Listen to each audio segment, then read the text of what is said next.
오늘의 주요 뉴스입니다. 미국 실리콘밸리 은행 파산 후폭풍이 하루 늦게 전 세계 주식시장을 강타했습니다.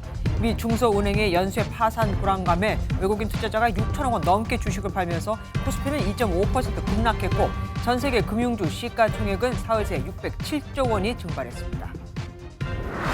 실리콘밸리 은행에 이어 시그니처 은행이 잇따라 파산하자 바이든 대통령이 금융 규제를 강화하겠다고 밝혔습니다. 급격한 금리 인상이 은행 파산의 원인으로 지목되면서 미 연방준비제도가 기준금리를 동결할 가능성도 제기됩니다. 윤석열 대통령이 주 최대 69시간까지 일할 수 있도록 하는 근로시간 개편안을 재검토하라고 지시했습니다. 윤 대통령은 MZ세대의 의견을 면밀히 청취해 보완할 점을 검토하라고 말했는데 계속해서 여론이 좋지 않을 경우 백지화할 가능성도 열어둔 것으로 보입니다. 윤석열 대통령이 모레 일본을 방문해 기시다 총리와 한일 정상회담과 만찬을 합니다. 일본의 수출 규제 조치와 한일 군사정보보호협정 복원 문제에 대해 대통령실은 자연스럽게 해결될 것이라고 밝혔습니다. 북한이 오늘 오전 황해남도 장현 일대에서 단거리 탄도미사일 2발을 발사하며 이틀 연속 도발을 이어갔습니다. 미사일은 약 620km를 비행해 동해상에 떨어진 것으로 파악되는데 어제부터 시작된 한미 연합연습 자유의 방패에 대한 반발로 보입니다. 한 대기업 보험 설계사가 보식을 보장하는 상품이 있다고 속여 고객 돈 수십억 원을 빼돌린 것으로 MBN 취재 결과 확인됐습니다. 해당 설계사는 경찰에 자수했는데 회사 측은 설계사 개인의 일탈이라며 책임이 없다고 주장하고 있습니다. 단독 보도합니다.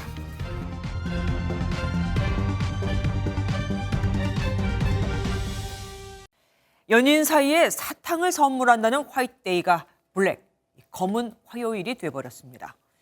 미 실리콘밸리 은행의 파산 후폭풍이 하루 늦게 우리 한국을 덮친 겁니다. 코스피 지수는 2.5% 이상 올해 최대 하락폭을 기록하며 2,300선으로 후퇴했고 코스닥 지수는 4% 가까이 급락했습니다. 우리뿐 아니라 전 세계 증시에서 금융주의 시가총액 또한 우리 돈으로 607조 원이나 증발해버렸죠. 오늘 밤 발표된 미국의 2월 소비자 물가 상승률이 어떻게 나오느냐에 따라 미국이 금리를 높이거나 아예 안 높이거나 변동성이 커지면서 시장은 아주 뒤숭숭합니다. 자세한 소식 최은미 기자가 먼저 보도합니다. 블랙 먼데이가 아니라 튜즈데이였습니다. 상승으로 방향을 트는 듯했던 코스피는 오늘 장 초반부터 내려앉기 시작해 2.56% 떨어진 2,340선에 마감했습니다. 6천억 넘게 팔아치운 외국인이 하락폭을 키웠습니다. 코스닥은 3.91% 하락하며 더 큰 낙폭을 보였고 원달러 환율도 상승세로 돌아서며 1311.1원에 마감했습니다. 미국 정부가 사실상 구제금융 정책을 발표했지만 시장의 불안은 사그라지지 않고 있는 겁니다. 외국인 투자자들은 지금 미국 금융시장을 상당히 불안하게 보고 일단 현금을 확보하자 이런 게 아마 우선적으로 좀 정책을 하고 있어서 그게 이제 우리 국내 주식시장에도 영향을 미치고 있는 게 아닐까 생각합니다. 실제로 실리콘밸리 은행 파산 이후 전 세계 금융주 시총은 사흘 새 4,650억 달러, 우리 돈 607조 원이 증발했습니다. 태국 국내 총 생산과 맞먹는 규모입니다. 고비는 우리 시간으로 오늘 밤 발표되는 미국 소비자 물가지수입니다. 물가가 여전히 잡히지 않은 걸로 확인되면 파산 여파에 주춤하고 있는 미 연준의 금리 인상 명분이 생기기 때문입니다. 당분간 시장 불안은 불가피한 만큼 정부도 비상거시경제금융회의를 열고 시장 상황을 점검했습니다. 세계 경제가 인플레이션을 아직 통제하지 못한 상황에서 금융 시스템 불안 요인까지 겹치면서 향후 시장 변동성이 확대될 가능성을 배제할 수 없는 만큼 관계기관 24시간 합동 점검 체계를 가동해 필요할 경우 신속히 시장 안정 조치를 취하겠다는 방침입니다. MBN 뉴스 최은미입니다. 이런 걸 예상해 바이든 대통령이 은행 규제 강화 방안을 내놓은 것이겠지만 시장은 미국 대통령의 입보다 연방준비제도의 입에 더 관심을 쏟고 있습니다. 어제까지만 해도 이번 은행 파산 사태가 긴축해서 기인한 만큼 기준금리를 올려도 아주 적게 올릴 것이라는 기대에 시장이 안정적이었는데 잠시 뒤 발표를 앞둔 이 미 소비자 물가 상승률이 높으면 물가를 잡기 위해 금리를 더 올릴 수도 있거든요. 워싱턴에서 최종락 특파원이 보내왔습니다. 바이든 대통령이 금융시장 불안을 막고자 아침 일찍부터 백악관 연설에 나섰습니다.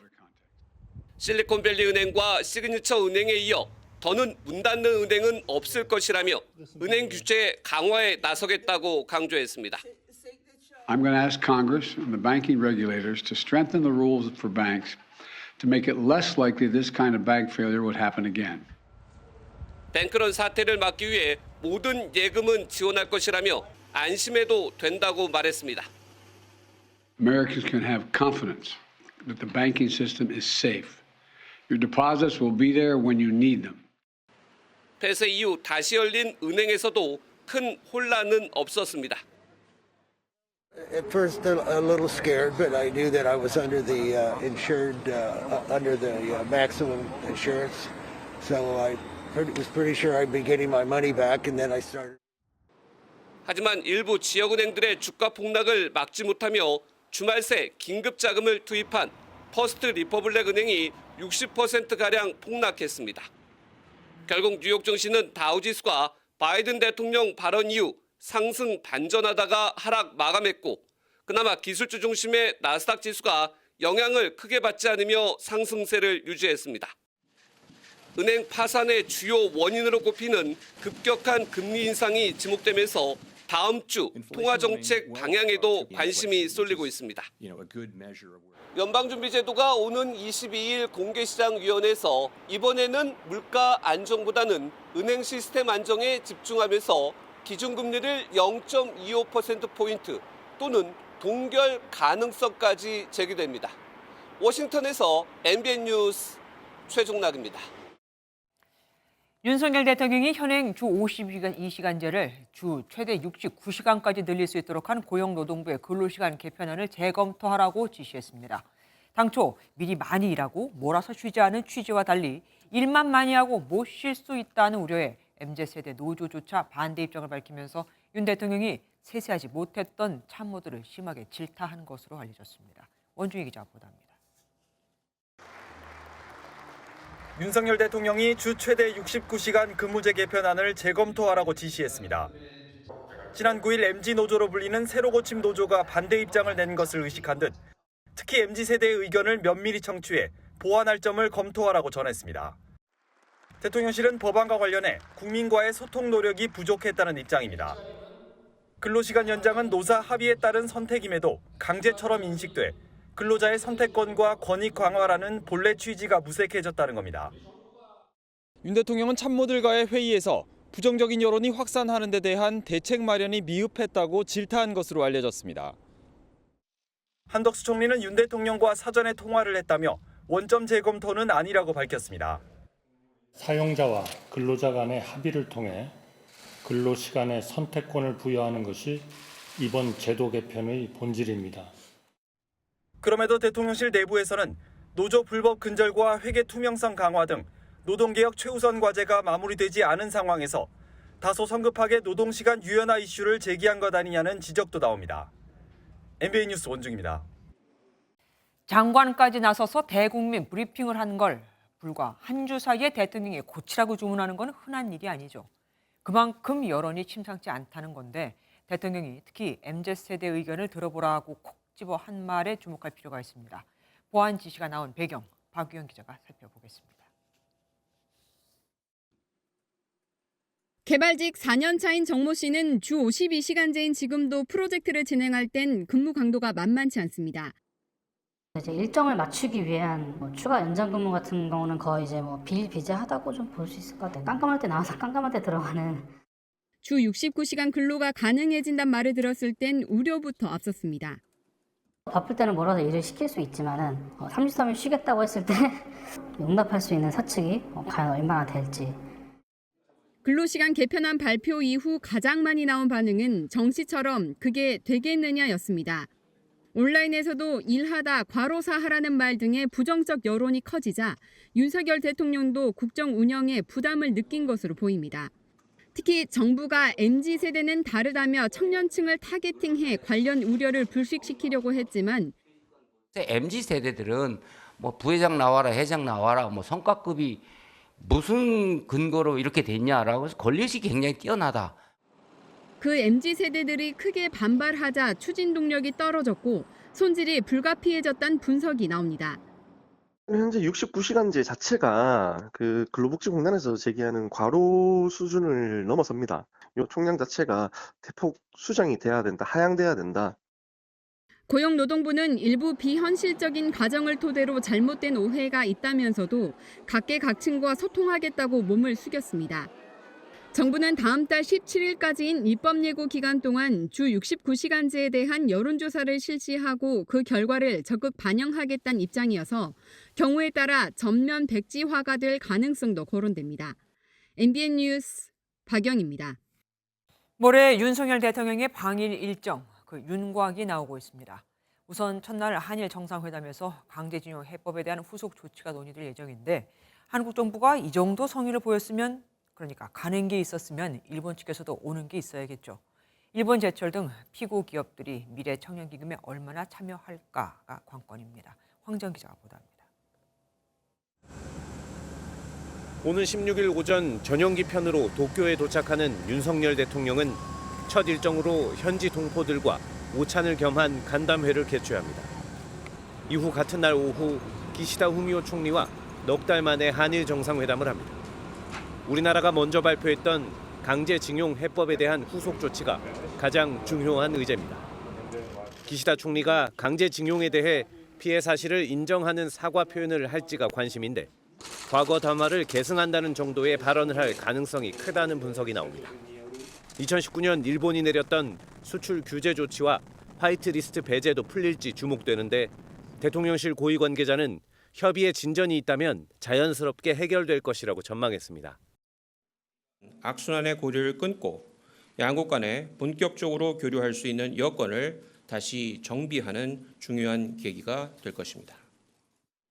징용해법 후속 조치 중 하나인 가칭 미래청년기금 문제는 윤 대통령이 17일 참석하는 비즈니스 라운드 테이블 행사 뒤 윤곽이 잡힐 전망입니다.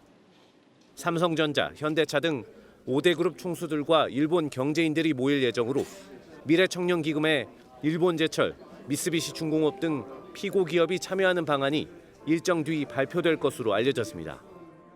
대통령실 고위 관계자는 피고 일본 기업이 참여하지 않는다면 우리의 해법 발표는 어려웠을 것이라고 밝혔습니다. MBN 뉴스 황지연입니다. 이재명 더불어민주당 대표가 당원들과 소통 행사를 열고 개딸로 불리는 강성 지지층 달래기에 나섰습니다. 지금 개딸들의 행태는 집안에 폭탄을 던지는 것과 같다. 당에도 또 자신의 리더십에도 도움이 안 된다고 당부한 건데 공교롭게도 같은 날 같은 시각 비명계 의원들의 모임도 토론회를 재개했습니다. 강영호 기자가 취재했습니다.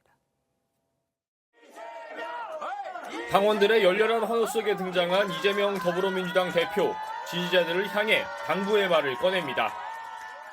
너는 왜 나와 생각이 달라? 라고 해서 막 색출하고 또 막 청원해가지고 망신을 주고 그 집안에 폭탄 던지는 거하고 똑같죠. 내부 갈등과 균열로 자멸할 수 있다며 강성 지지자 설득에 나선 겁니다. 비명계 의원들을 지칭하는 은어인 수박이란 단어도 쓰지 말아달라고 요청했습니다.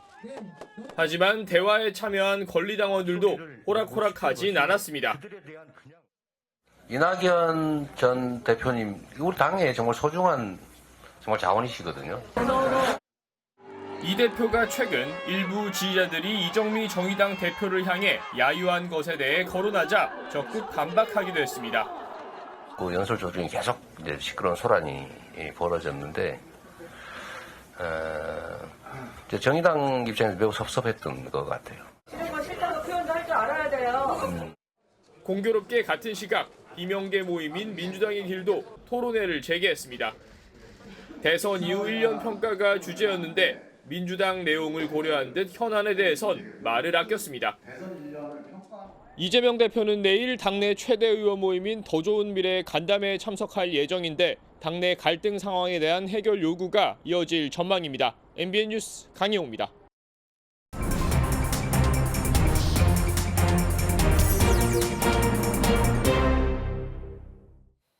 정치권 소식 더 깊게 짚어보는 정치톡톡 시간입니다. 정치부 신재우 기자와 함께합니다.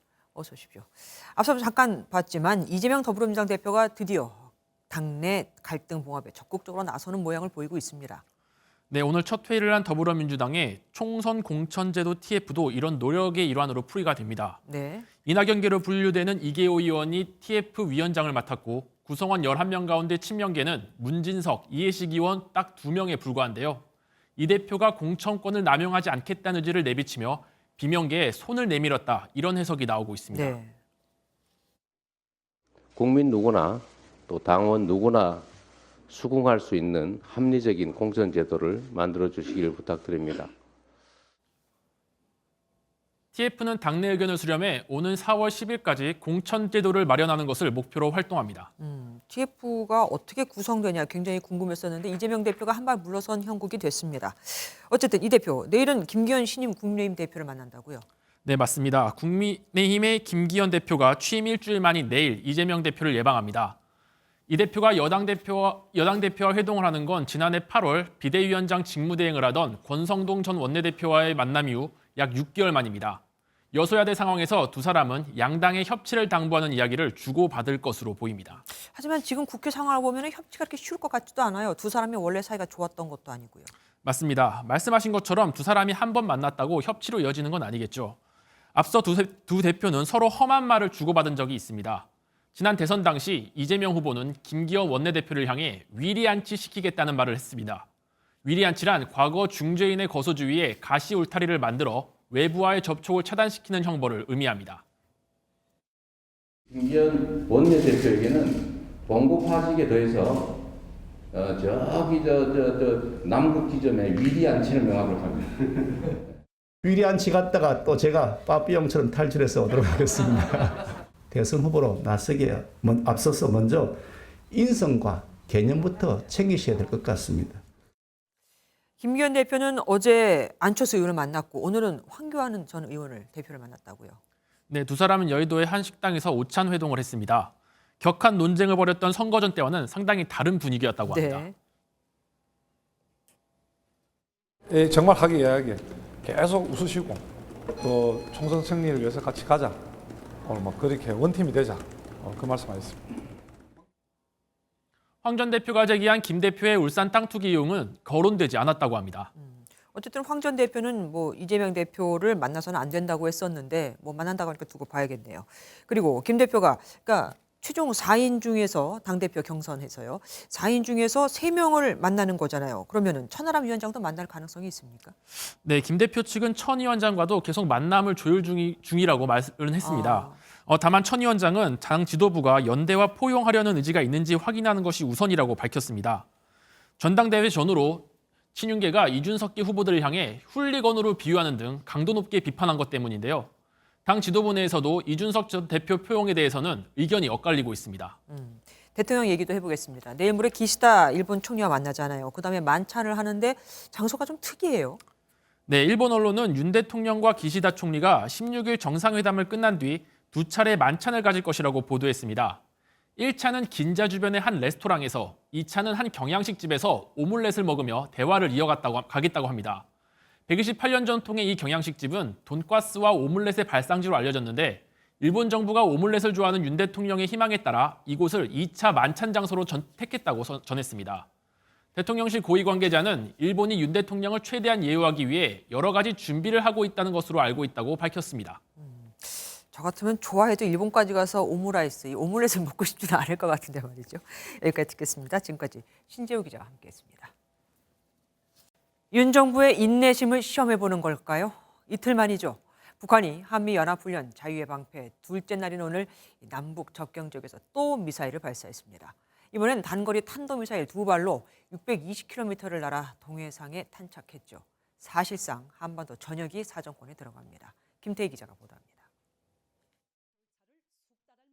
합동참모본부는 오늘 오전 7시 40분쯤 북한이 황해남도 장현에서 동해상으로 단거리 탄도미사일 2발을 발사했다고 밝혔습니다. 10분 간격으로 발사된 미사일은 약 620km를 날아 동해상에 탄착한 것으로 파악됐습니다. 한반도 전역과 제주도까지 타격권에 들어갑니다. 북한이 남북 접경 지역인 장현에서 탄도미사일을 쏜 것은 이번이 처음입니다. 북한이 장소, 시간, 또 플랫폼을 바꿔가면서 쏴서 그만큼 한미 정보 당국이 탐지 식별을 어렵게 하려고 하는 일종의 전술이다. 합참 관계자는 북한판 이스칸데르 KN-23으로 추정된다며 한미 정보 당국이 종합적으로 분석 중이라고 상황을 전했습니다. 그제 잠수함발 전략순항미사일 도발 이틀 만에 북한의 미사일 발사는 한미 연합훈련 반발로 풀이됩니다. 북한이 미사일 발사 등의 도발로 FS 연습을 방해하려 하더라도 한미 동맹은 연습과 훈련을 정상적으로 잘 해나갈 것입니다. 미국 인도태평양 사령부는 성명을 통해 북한의 탄도미사일 발사가 당장의 위협은 아니지만 영내 불안정을 부른다고 규탄했습니다. 북한의 미사일 위협이 높아지는 가운데 우리 군은 함대공 미사일과 스텔스 전투기 등 투자를 확대해 한국형 삼축 체계를 강화하기로 했습니다. MBN 뉴스 김태희입니다. 지난해 화물연대에 100기를 받았다고 여긴 건지 정부가 그 뒤 민주노총을 압박하고 있죠. 이른바 건폭이라 불리는 건설 현장 불법 행위를 수사 중인 경찰이 민주노총 건설노조 사무실 등을 또 압수수색했습니다.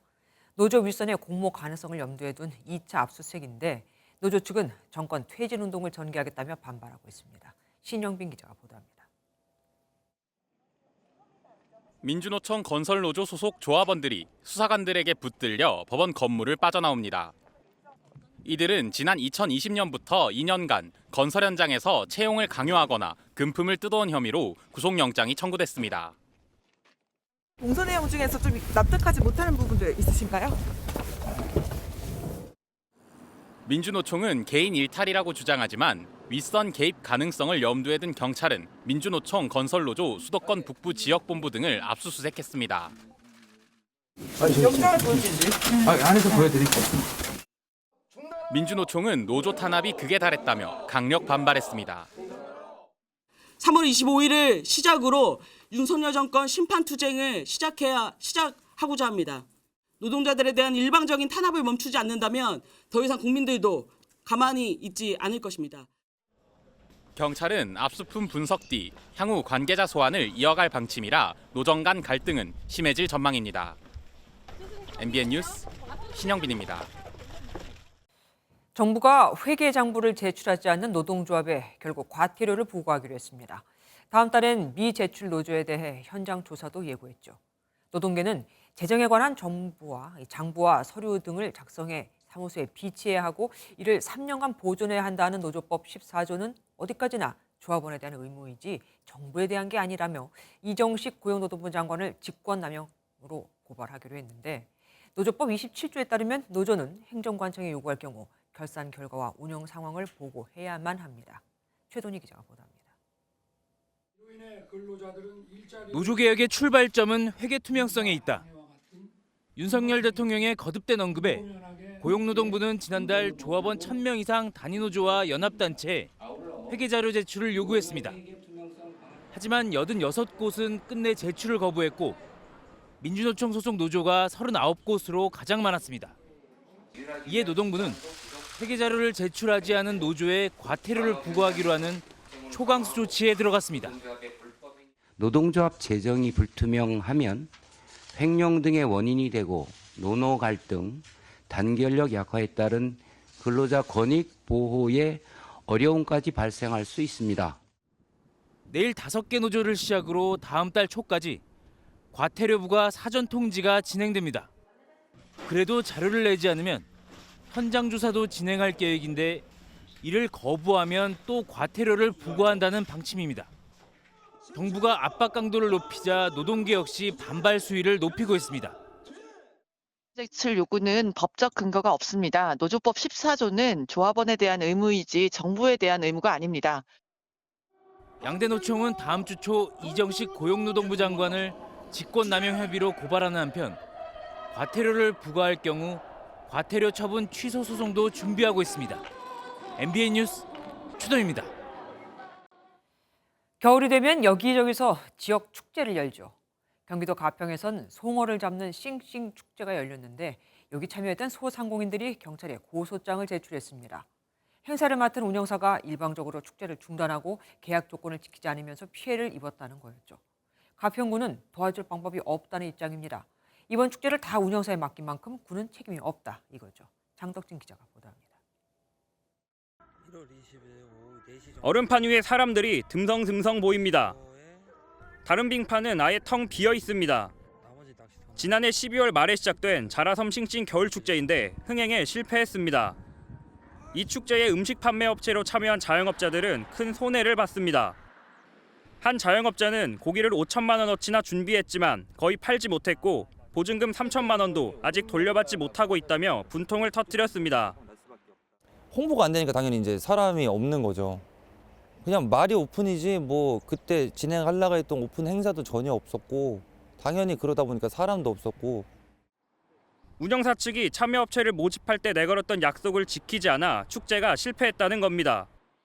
애초 운영사는 12월 23일부터 축제를 시작한다고 했지만 실제는 일주일 뒤 성탄절 대목이 지나서야 개막했습니다.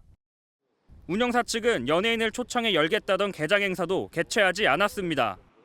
송어를 잡는 축제에서 가장 중요한 얼음판도 턱없이 부족했습니다. 축제가 열린 빙판이 있던 곳입니다. 운영사는 점주들에게 빙판 5개가 운영된다고 설명했지만 실제로 문을 연 건 2-3곳 뿐이었습니다. 3월 1일까지 예정됐던 축제 기간도 지난 1월 30일에 휴장을 하더니 재개장 없이 종료했습니다. 축제 흥행을 기대하고 먹거리를 팔려고 입점한 자영업자들은 수익은커녕 수천만 원씩의 손실만 떠안았습니다. 입점한 상인들만 그냥 올곧이 다 전액 피해를 본 거죠. 개인적으로는 정말 정신적이나 물질적인 피해가 너무 심각했기 때문에 보증금이라도 좀 찾고 싶습니다. 운영사 측은 방문객이 예상을 밑돌아 적자를 본 탓에 계약 조건들을 지키지 못했다고 해명했습니다. 손님이 내 방객이 없으니까 당연히 적자가 상인들한테 보증금은 돌려주기 위해서 그 동문서주하고 하고 있는 건 분명한 겁니다. 피해자들은 운영사가 가평군과 행사 진행 업무 협약을 맺었기 때문에 가평군을 믿고 입점했다며 도움을 호소했습니다. 하지만 가평군은 행사는 전적으로 운영사의 책임이라며 선을 그었습니다. 피해 있거나 한 부분은 이제 본인들이 민사로 진행해야 될 부분이거든요. 그 부분에 대해서는 소송을 걸거나 뭐 이렇게 하셔야 되는지 이제 군에서 어떻게 해줄 수 있는 방법이 있으면 좋겠는데. 30억 원 가량의 손해를 입은 자영업자들은 업체 대표를 사기 혐의로 경찰에 고소했습니다. MBN 뉴스 장덕진입니다. 그럼 여기서 일을 한 주민들은 어떨까요? 축제에 동원됐지만 제대로 된 임금을 못 받고 있습니다. 가평군의 모집 공고를 보고 지원을 했다는데도 가평군은 우리와 상관이 없다며 외면하고 있죠. 지금 행사장은 아직도 정리가 안 돼 쓰레기장을 방불케 하고 있는데 가평군은 철거업체와 연결을 해줄 테니 여기서 일을 하고 임금을 받아가라고 합니다. 전에 못 받은 임금과는 상관이 없는 거죠. 그나마도 MBN이 취재에 들어가자 40일간 방치했던 쓰레기를 이제 치우는 겁니다. 이어서 추성남 기자가 보도합니다. 지난 1월 한 달간 자라섬 싱싱 겨울축제가 열렸던 곳입니다. 곳곳에 주방기기와 현수막 등이 버려져 큰 쓰레기장 같습니다. 대형 천막도 흉물스럽게 남아 있습니다. 축제가 끝난 뒤 운영사 측이 제대로 정리를 하지 않은 겁니다. 하천 바로 옆에는 물을 얼리는 대형 냉각 시스템이 12개나 방치돼 있습니다.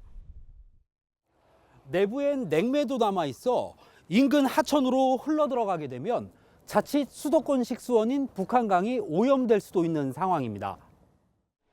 냉매인 에틸렌 글리콜은 주로 자동차 부동액으로 사용되는데 온도를 급 하강시켜주는 역할을 하는 독성 물질입니다.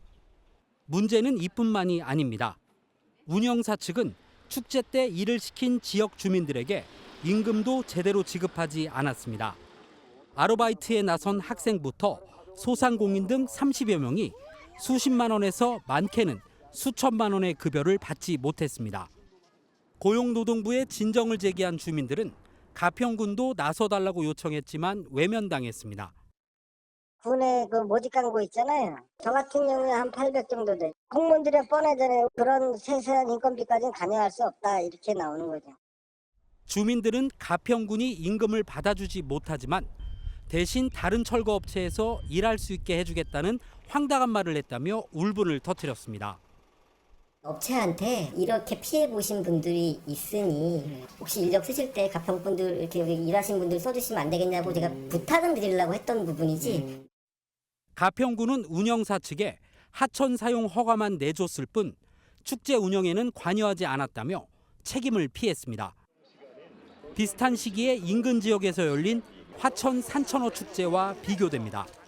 입장료의 일부를 지역 화폐로 돌려주는 등 화천군의 적극적인 지원으로 131만 명의 구름 인파가 몰렸습니다.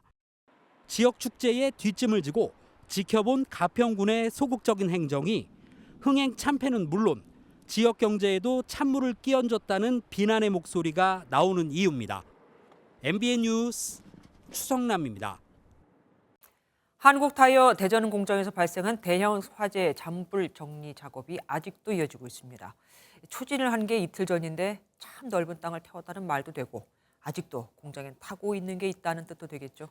화재 원인을 찾기 위한 감식도 시작됐습니다. 김영현 기자입니다. 화마가 휩쓸고 간 한국타이어 대전 공장입니다. 제2공장 8만 7천여 제곱미터, 축구장 12개 규모가 잿더미로 변했습니다. 굴착기가 새카맣게 타버린 건물 잔해를 들어올리고 한쪽에서는 소방대원들이 연방 물을 뿌립니다. 큰 불은 잡았고 진화율도 90%를 넘겼지만 완진까지는 더디게 진행되고 있습니다. 철골 구조를 걷어내면서 불에 탄 타이어 21만 개를 일일이 끄집어내며 잔불 정리를 하고 있기 때문입니다. 공장 일부와 물류창고가 붕괴되면서 그 밑에 깔려있는 가연물들이 지금 연소하고 있습니다. 화재 원인을 찾기 위한 현장 감식도 진행됐습니다. 이번 합동 감식에는 경찰과 소방당국, 국립과학수사연구원 등 유관기관 관계자 40여 명이 참여했습니다. 불이 시작된 건 이 공장 가운데에 있는 가류 공정 내 타이어 성형 압출 기계로 추정되고 있습니다. 감식반은 구조물이 무너져 버린 탓에 공장 진입이 어려워지자 발화 지점과 같은 구조인 1공장의 공정 라인을 살폈습니다. 제2공장 가류 공정 내에는 공장의 구조물이나 기계들이 불타고 붕괴되어 있습니다. 그쪽은 지금 불가한 상태입니다. 경찰과 소방당국은 스프링클러 등 소방 설비 작동 여부를 확인하는 한편 CCTV를 확보해 정확한 화재 원인과 피해 규모를 조사할 계획입니다. MBN 뉴스 김영현입니다. 정부의 강제동원 해법인 제3자 변제안을 놓고 서울대 교수들이 즉각 철회를 요구하는 성명서를 냈습니다. 정부는 당초 피해자들이 배상권을 받지 않으면 공탁하면 된다고 했었죠. 각계각층의 비판이 잇따르며 진통이 커지고 있습니다. 민경현 기자입니다. 정부의 강제동원 해법은 문제 해결이 아닌 새로운 갈등의 시작에 불과하다며 서울대 민주화교수협의회가 기자회견을 자청했습니다.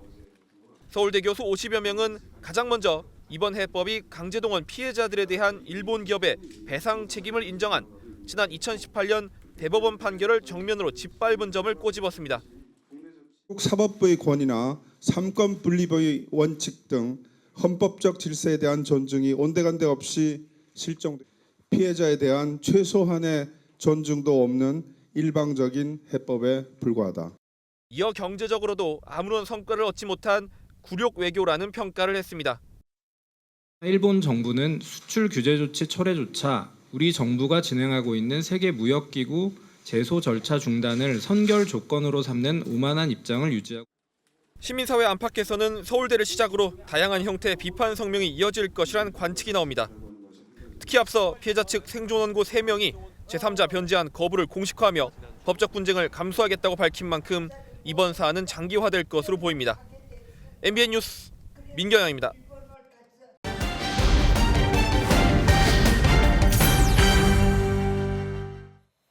생명보험회사에서 보험왕까지 차지했던 설계사가 보험사에서 무이자 대출을 받을 수 있다. 대출을 받아서 신탁에 넣으면 고수익을 보장해주겠다고 하면 어쩌시겠습니까? 이런 식으로 35억 원을 받아 챙긴 보험 설계사가 붙잡혔는데 자신의 영업 성과를 높이기 위해 회사에 받은 돈을 넣었다고 피해자들은 주장하고 있습니다. 그런데 회사는 개인의 일탈이라며 자신들은 책임이 없다고, 고객들에게 배상할 수 없다고 합니다. 포커스M 우정환 기자가 단독 보도합니다. 지난해 말 강모 씨의 아버지는 보험 설계사 이모 씨로부터 한 가지 제안을 받았습니다. VIP 고객이라 무이자 보험 대출이 가능하다. 대출받은 돈으로 보험사 상품에 투자하면 연이자율 10%를 보장해준다고 한 겁니다. 강 씨 아버지는 이 씨 말대로 대출을 받고 노후 자금까지 더해 2억 4천만 원을 투자했습니다. 연금보험으로 20년 납을 하셨던 거를 2억을 끌어와서 했던 상황이고요. 다른 고객들한테도 같은 수법으로 접근했는데 피해자들은 이 씨가 이른바 보험왕이었기 때문에 의심하지 않은 걸로 전해졌습니다. 워낙 하나생명에서 워낙 잘하기도 했고 막 플랜카드가 붙어 있었고. 하지만 이 씨의 제안은 모두 거짓이었습니다. 무이자 대출이라고 했지만 실제로는 10%대 고이자였고 투자하라고 한 신탁 상품은 존재하지도 않은 데다 증서도 가짜였습니다. 뒤늦게 피해 사실을 안 고객들이 신고했고 이 씨는 경찰에 자수했습니다. 같은 수법으로 당한 피해자는 30명이 넘고 피해액도 30억여 원으로 알려졌는데 여기에 무이자로 속아받은 대출이자까지 떠안았습니다. 이자를 제가 고스란히 내야 하니까 앞으로 어떻게 해야 될지 좀 막막하기도 해요. 피해자들은 이 씨가 속했던 한화생명 측에 항의했지만 책임이 없다는 답변만 돌아왔습니다. 이게 지금 경찰 조사는 이루어지고 있는 것 같고요. 현재에는 개인적인 거래 관계로밖에는 저희가 얘기할 수밖에 좀 없는 것 같아요. 한화생명 측은 설계사 개인의 일탈이고 개인적으로 저지르는 사기 행위까지 통제하는 건 어렵다는 입장입니다. 피해자들은 회사 측을 상대로 손해배상 청구 소송을 제기하는 방안을 검토하고 있습니다. 법조계에서는 피해자들이 이 씨를 한화생명 소속으로 여겼거나 이 씨의 행각을 한화생명 상품 관련 업무로 여겼다면 회사의 책임이 인정될 수 있다고 보고 있습니다. 이런 업무를 한 것이 객관적으로 봤을 때 보험사나 금융사의 어떤 업무를 처리하는 걸로 해석이 될 수 있느냐. 그다음에 피해를 당한 사람들에게 중대한 과실이 없어야 되거든요. 실제로 지난 2020년 법원은 삼성화재 보험 설계사가 저지른 보험 사기에 삼성화재 측도 책임이 있다며 피해액의 50%를 배상하라고 선고했습니다. MBN 뉴스 우종환입니다. 정부는 중증 또 응급 소아 진료가 무너지는 걸 막기 위해 어린이병원 9곳을 지정해 적자를 전부 다 보상하겠다고 약속했죠. 그런데 어린이병원은 인원 보충도 시급합니다. 이러다간 지금 있는 의료진도 다 나가게 생겼거든요. 서울대 어린이병원만 해도 간호사 1명이 12명을 돌보는데 선진국은 4명을 돌본다니 비교가 확 되죠. 이혁준 기자가 취재했습니다. 심장에 문제가 생겨 어린이병원 중환자실로 긴급하게 실려온 한 아기 환자. 67명의 의료진이 위급 상황에서 아기를 살리려 안간힘을 다합니다.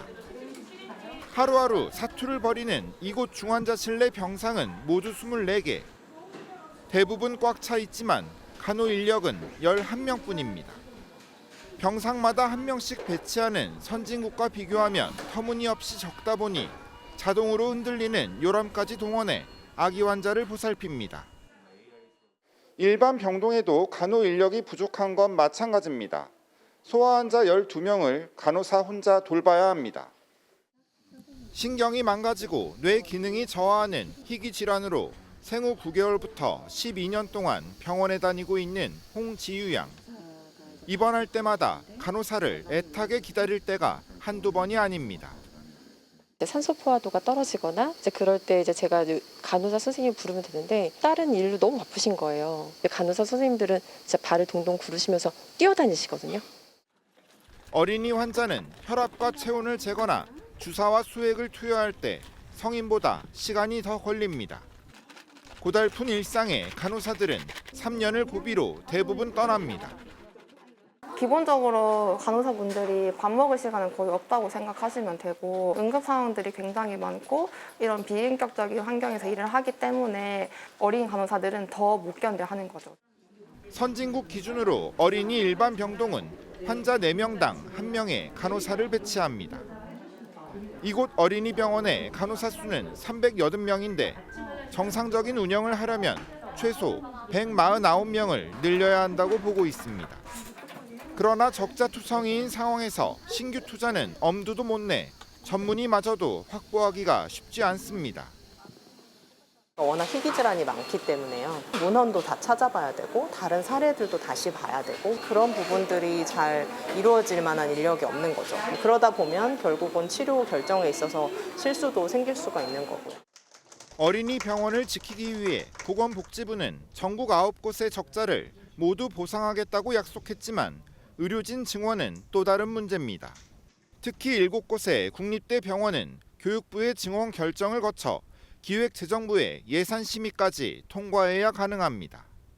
지방은 수도권보다 더 어려운 점이 참 많습니다. 소아 진료를 제대로 할 수 있는 전문 의료진 확보를 센터 중점 사업으로 하고 있습니다.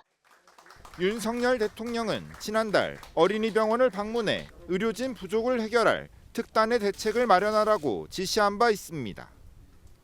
MBN 뉴스 이혁준입니다.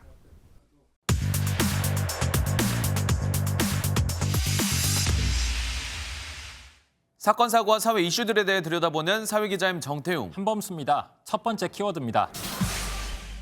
100인분 오픈런. 오픈런이 원래 명품이라든지 인기 많은 상품 사러 이런 현상이 나타나거든요. 맞아요. 줄 서 있다가 문 열자마자 달려간다고 해서 오픈런이잖아요. 네. 비슷한 현상이 식당에서도 일어났다고 하는데 한번 보시죠. 네. 여기가 구내식당 같은데요. 혹시 대학교인가요? 맞아요. 네, 경희대학교에서 어제부터 실시하는 1,000원 급식이거든요. 이 오전 8시부터 선착순 100명에게 제공이 되는데 인기가 너무 많은 나머지 20분 만에 동이 났습니다. 맨날 고민하고 있었던 식사를 간단하게 1,000원으로 할 수 있어서 너무 좋은 것 같아요. 지출 내역을 보는데 1,000원이니까 부담이 안 되더라고요. 그래서 어제도 먹고 오늘도 온 거예요. 사실 저희가 배식 첫날이었던 어제도 갔었거든요. 근데 워낙 빨리 끝나버려서 헛걸음을 하기도 했습니다. 아침 먹으려고 왔는데 식수가 일찍 끝나버렸다고 아까 말씀을 하셔가지고 되게 아쉬웠고요. 내일부터도 계속 찾아서 먹을 예정입니다. 저 같아도 1,000원이면 달려가서 먹을 것 같습니다. 맞아요. 다른 데 안 가요. 네. 예. 그런데 저렇게 싸게 팔면 식당이 운영이 되나요? 저도 궁금하더라고요. 그래서 물어보니까 이게 원래는 4,000원이거든요. 근데 나머지는 정부 그리고 대학, 생활협동조합 측에서 어떻게 보면 십시일반 형태로 운영이 된다고 해요. 그래서 크게 문제는 없다는 취지입니다. 네. 그런데 딱 100명까지니까 101번째 학생은 좀 아쉽겠습니다. 좀 아쉽죠. 예. 네. 어쨌든 고물가 시대에 학생들에게 아침 한 끼라도 싸게 제공하려는 취지가 좋아 보입니다. 맞습니다. 바로 다음 보겠습니다. 좋지 않은 예감이 일단 듭니다. 어떤 일이었죠? 우선 사고가 난 장소 보여드리겠습니다. 네. 이렇게 봐서는 어쨌든 화려하고 의리의리한 빌딩일 것 같거든요. 네, 흐려도 그렇게 네. 느껴지죠. 네. 서울 광화문역 근처에 있고요. 대기업들이 입주해 있습니다. 외부 업체가 용역을 받아서 저 건물 경호를 맡고 있는데요. 지난 8일 야간 근무를 섰던 40대 보안요원이 급성 심근경색으로 쓰러졌습니다. 보안 담당 직원이 숨진 채 발견된 위치는 빌딩 지하에 있는 전용 휴게실이었습니다. 평소 지병이 없었지만 변을 당한 것으로 파악됩니다. 근데 지병이 없었는데 뭐가 문제였을까요? 이게 야근했다고 무조건 건강에 이상이 생긴 건 아니잖아요. 그렇죠. 야근 자체는 문제가 아닙니다. 그런데 A씨는 한동안 야근도 하고 주간 근무도 하고 계속 일했다고 합니다. 유족 말로는 연이틀 24시간 당직 근무를 섰다고 합니다. 그래서 과로사 가능성이 제기되고 있습니다. 대체 인력이 없다 보니까 본인이 좀 알아서 하려고 했던 게 아닌가. 자세한 내막은 저도 잘 모르겠어요. 왜 이렇게 근무를 많이 서셨을까요? 다른 분들이랑 좀 나눠서 하면 됐던 거 아니에요? 네, 동료들이 퇴사하면서 일손이 부족해졌는데 인력 충원이 쉽지 않았다고 합니다. 사고 당시 A씨는 팀장이었습니다. 본인이 떠난 직원들의 근무까지 떠맡았는데 그래서 야간 근무까지 들어가게 됐다고 합니다. 2사람씩 세조가 있는 거예요. 근데 4사람이 나갔으니까. 이 회사 측이 좀 빠르게 인사 배치를 다시 해주면 될 일 아니었나요? 이게 과로를 강요하거나 방치한 거 아닌지 좀 조사해봐야 될 것 같아요. 네, 고용노동부는 일단 근로시간 위반과 관련해서 사건 진정이 있었는지 확인하는 중이라고 답변을 남겼습니다. 얼마 전 노동단체가 낸 성명 봤거든요. 과로사한 노동자가 한 해 평균 500명이 넘는다고 하던데 저는 빈말 같지 않습니다. 이번 사건 역시 철저한 조사가 이루어져야 할 것 같습니다. 네, 마지막 내용입니다. 사랑의 매 아니었다. 이건 무슨 말인가요? 짧은 영상 한번 보고 갈게요. 아버지 뭐 하시노? 말해라. 아버지 뭐 하시노? 영화 친구에 나오는 장면이군요. 맞죠? 네. 다시 보니까 살벌하네요. 그렇죠. 그런데 이 각종 인터넷 커뮤니티에 이보다 심한 교사 폭력을 당했다는 글들이 잇따라 올라오고 있어서 제가 좀 찾아봤어요. 그런데 실제로 너무 충격적이어서 몇 개 좀 소개해드려 보려고 합니다. 네, 알려주시죠. 네, 중학생 시절에 수업 태도가 불량했다는 이유로 골방에 끌려갔는데 선생이 시계를 풀더니 1시간 동안 얼굴, 머리 등을 계속 가격했다. 이런 글도 있었고요. 선생이 아니네요. 네, 그렇죠. 조폭이네요. 맞아요. 네. 또 다른 글은 돈 없고 백 없는 아이들만 골라서 회초리로 온몸을 사정없이 때리고 또 부모를 욕하는 등 인격 모독을 해서 매일 극단적 선택에 충동에 이르렀다. 이런 글도 있었습니다. 상상을 뛰어넘는데요. 그렇죠. 학생이 학생을 때리는 학교 폭력 말고 선생이 학생을 때리는 학교 폭력이 이제 논란이 되고 있나 보죠. 맞습니다. 이런 선생님들이 아직 학교에 남아 있을 것 같은데 그것도 걱정입니다. 걱정할 만한 게요. 어떤 글은 자신의 피해 사례들을 자세히 고발하면서 현재는 해당 교사가 교장 선생님이 됐다며 씁쓸한 마음을 내비치기도 했습니다. 이런 선생님들 처벌 가능한가요? 이게 폭행죄 공소시효가 워낙 짧고 또 관련 증거도 있어야 하다 보니까 사실상 쉽지 않습니다. 드라마 더 글로리 영향으로 학교 폭력이 사회적인 문제로 떠오르고 있는데요. 이렇게 폭력의 충격과 아픔은 오래 남는 것 같습니다. 선생님이라는 직위를 이용했다는 점에서 교사 폭력, 더 악질적인 학교 폭력이라는 생각도 듭니다. 오늘은 여기까지 하겠습니다. 지금까지 사회기자 M이었습니다. 이젠 돈 없으면 노는 것도 힘든 세상이 됐죠. 해외 단체 여행이 늘고 영화관 표값도 오르고 넷플릭스 같은 OTT 이용료까지 오르면서 지난달 오락, 문화 물가가 14년 만에 최대 상승률을 기록했습니다. 박경 기자가 보도합니다. 이곳은 서울 중구의 한 영화관입니다. 방역 수칙이 대부분 완화되면서 영화관을 찾는 시민들이 늘고 있는데요. 이렇게 보시다시피 일반 상영관 티켓 한 장이 14,000원에 달하고 일부 프리미엄 상영관의 경우 3만 원이 넘는 돈을 줘야 영화를 볼 수 있습니다. 옛날에 비해서 최소 4,000원 정도는 오른 것 같아서 적어도 3만 원, 4만 원 정도는 나오니까 확실히 굉장히 많이 부담되고 있습니다. 실제 영화 관람료는 지난해보다 7.4% 올라 역대 최고를 기록하며 영화관 나들이 발길을 무겁게 했습니다. 해외 단체 여행 수요가 늘면서 비용도 13.3% 급등했고 놀이시설 이용료와 운동용품 가격, 넷플릭스 이용료도 올랐습니다. 이런 영향으로 지난달 오락 문화 물가지수는 105.86으로 14년 만에 가장 높은 상승률을 기록했습니다. 많이 억눌렸던 이런 소비 심리가 이제 많이 작용을 하고 있어서 다만 이제 경기가 안 좋기 때문에 이제 그런 부분들이 뭐 보복 소비 정도를 기대했던 만큼 크게 오르는 데는 어느 정도 제약은. 원달러 환율이 오르면서 지난달 수입 물가도 4개월 만에 다시 반등했습니다. 커피와 돼지고기, 닭고기 등 수입 먹거리 가격이 올랐고 프로판가스, 부타디엔 등 석유화학 제품값 인상도 두드러졌습니다. MBN 뉴스 박규원입니다. 이렇게 긴 폭풍이 또 있었을까요? 한 달 넘게 이어진 열대성 폭풍 사이클론 프레디가 또 아프리카 대륙을 강타했습니다. 말라위와 모잠비크 등에서 최소 134명이 숨졌는데 흙더미에 묻혀있는 실종자가 너무 많습니다. 송주현 기자가 보도합니다. 강한 바람에 야자수가 속수무책으로 휘어집니다. 지붕을 덮고 있던 강파는 대부분 뜯겨 도로 위를 나뒹굽니다.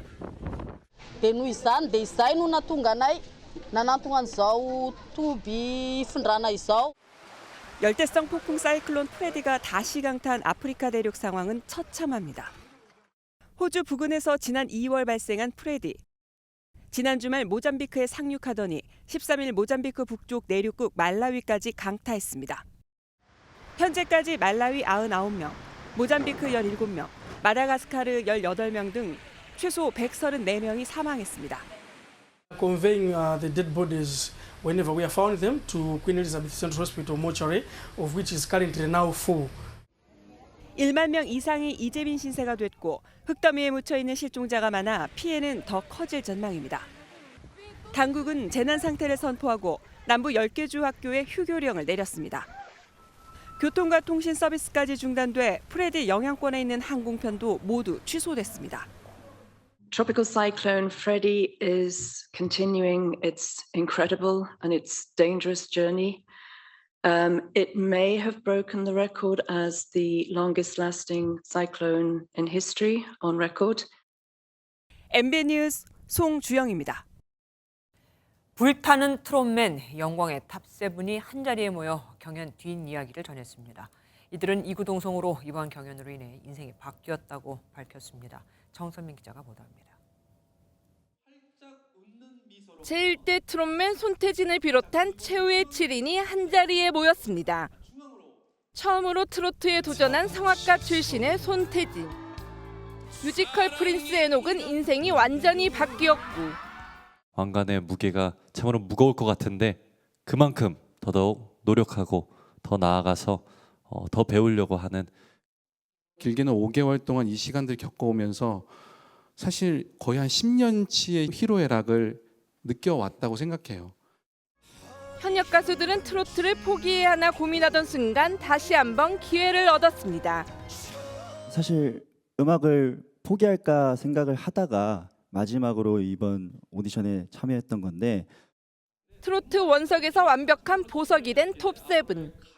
다음 달부터 열리는 전국 투어와 올 하반기 월드 투어에서 더 큰 감동을 선사하겠다고 약속했습니다.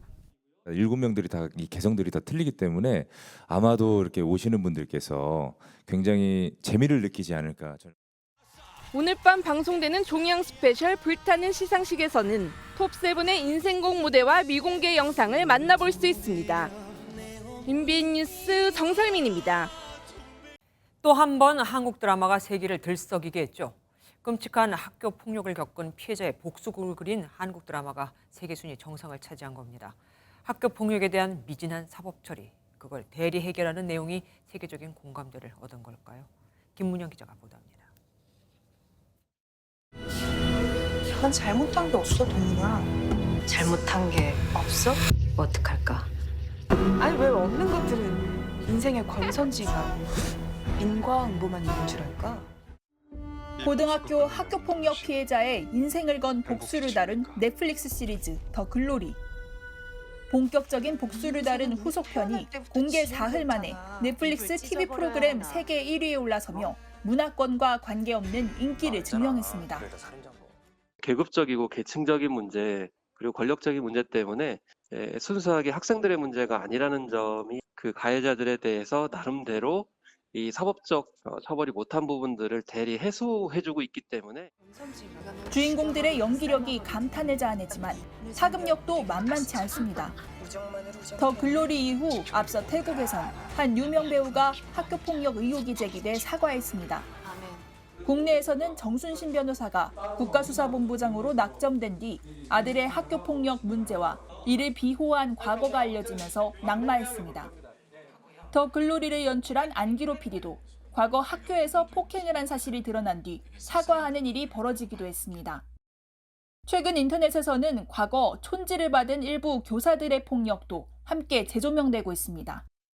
하지만 시리즈의 결말과 달리 현실에선 학폭 가해자에게 소리친 피해자의 가족이 줄줄이 기소되는 등 피해자 구제가 멀기만 합니다. 드라마가 단순히 보고 즐기는 콘텐츠에서 벗어나 학교폭력 문제를 다시 고민하게 하면서 작지 않은 변화의 물결을 만들어내고 있습니다. MBN 뉴스 김문영입니다. 최근 몇 년 새 방송사에 대한 방송통신위원회 업무 정지 처분은 2건이나 내려졌죠. 방송 제재와 시청권의 보장, 그 사이 어디에서 줄타기를 해야 할까요? 차민혜 기자가 보도합니다. 드라마 등 각종 영상을 제공하는 OTT 서비스의 콘텐츠 종류별 이용 시간입니다. 자체 생산한 프로그램보다 종편과 지상파 등 기존 방송 콘텐츠의 이용 시간이 압도적으로 높습니다. 유튜브 역시 방송 콘텐츠를 재생산하는 경향을 보이고 있습니다. 방송 채널의 방송 중단 사태가 일어난다면 시청자의 방송 시청권, 나아가 시청자 주권에 심각한 타격이 있을 수 있다는 얘기입니다. 시청자들은 기본적으로 방송이 갖는 사회적인 의미와 경험들, 일상들을 유지해 나가야 되는데 그것이 멈춰졌을 때 미치는 개개인의 어떤 파급 효과, 또 불안, 사회적인 혼란 이런 것들은 굉장히 심각한데 한국방송학회 세미나에선 방송 중단이 산업의 생태계에도 악영향을 미칠 수 있다는 우려도 나왔습니다. 종합편성 채널의 경우 한 해 1,500억 원이 넘는 제작비를 투자하고 있는데 일시에 멈춘다면 외주 제작업체 등의 피해가 불가피하다는 겁니다. 때문에 행정기관의 제재는 사업자에게 책임을 묻되 사회적 부작용을 최소화하는 쪽으로 유연하게 이루어져야 한다는 설명입니다.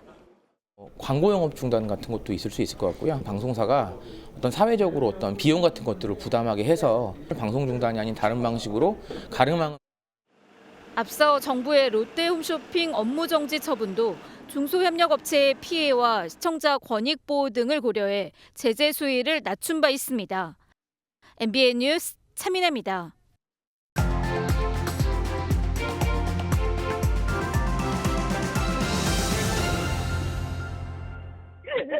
아빠.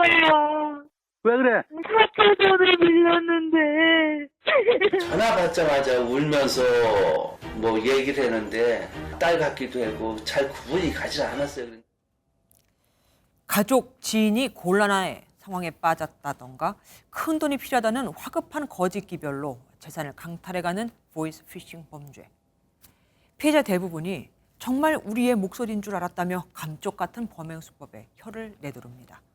경황도 없고 무슨 수를 쓰든 구해야겠다는 생각에 실은 전혀 다른 목소리인데도 공감하고 끌리게 되거든요.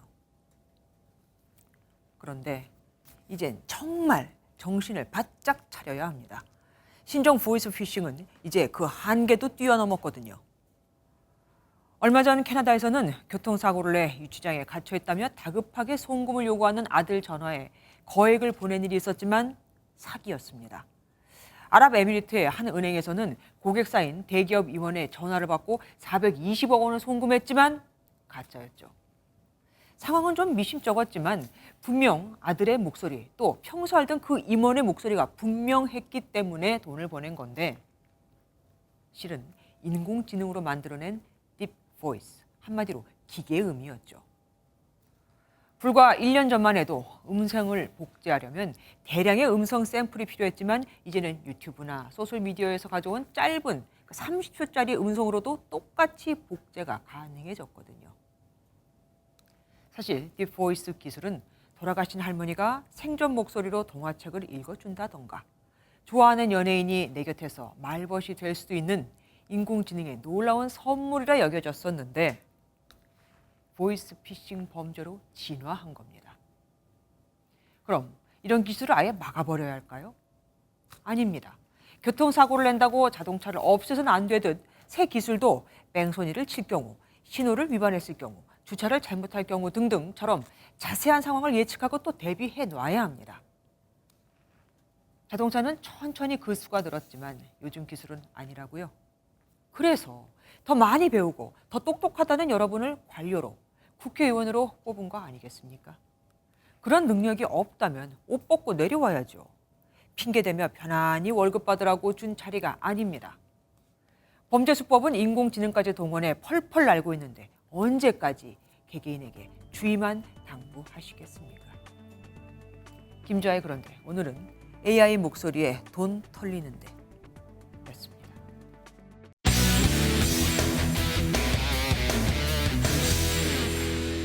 스포츠 뉴스입니다. 3회 연속 WBC 1라운드 탈락으로 자존심을 구긴 야구대표팀이 오늘 오후 귀국했습니다. 이강철 감독은 죄송하다는 말밖에 할 말이 없다며 고개를 숙였습니다. 최영규 기자입니다. 2년 전 도쿄올림픽 노메달 때처럼 야구대표팀은 굳은 표정으로 귀국했습니다. 2013년과 2017년에 이어 3회 연속 WBC 조별리그에서 탈락한 대표팀의 수장 이강철 감독은 공항에서 고개를 숙이며 사과했습니다. 죄송합니다. 죄송하다는 말씀밖에 없네요.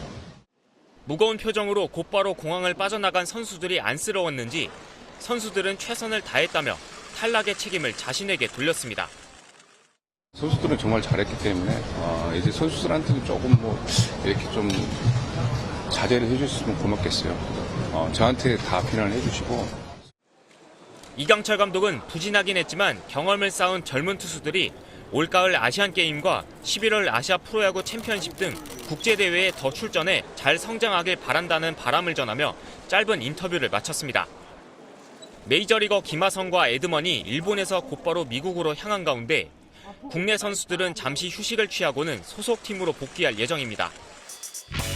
다음 달 1일 정규리그 개막이 성큼 다가온 가운데 올 시즌 프로야구는 실력 향상과 팬들의 신뢰 회복이라는 무거운 과제를 안게 됐습니다.